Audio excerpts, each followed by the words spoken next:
Il s'agit de mettre en place un système de suivi électronique des marchandises en transit. Le transit est un vecteur au niveau de la douane qui regorge de beaucoup de fraude. C'est un courant de fraude.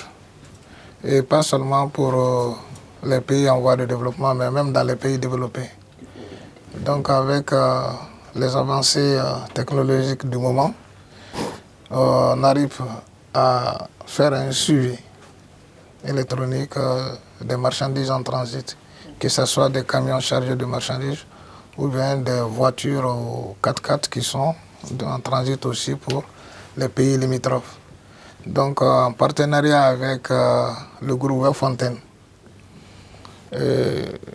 qui est déjà présent en Guinée à travers le guichet unique, nous venons de signer une convention, bien entendu avec l'accord et la bénédiction de nos autorités, pour mettre en place ce système qu'on a vu dans d'autres pays et qui conduit à des résultats satisfaisants. Donc avec la mise en place de cet outil, nous sommes convaincus que nous allons réduire de façon significative la fraude sur le transit.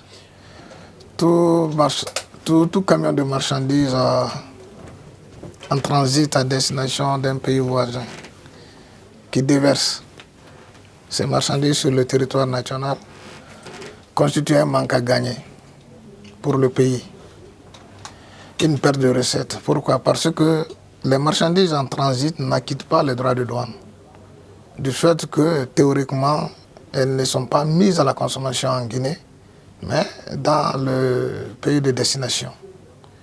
Mais si entre-temps cette marchandise n'arrive pas à destination et qu'il y a de la fraude qu'on déverse ces marchandises-là sur le territoire, il va sans dire que les recettes qui devaient être collectées se volatilisent.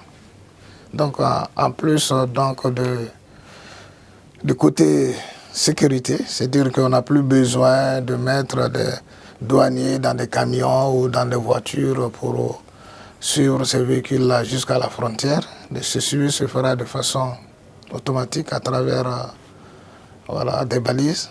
Et en même temps, il y aura un gain de recettes parce que toute marchandise en transit sortira forcément du territoire. Et si ce n'est pas sorti, nous le saurons. Et puis nous allons procéder à recouvrir les recettes.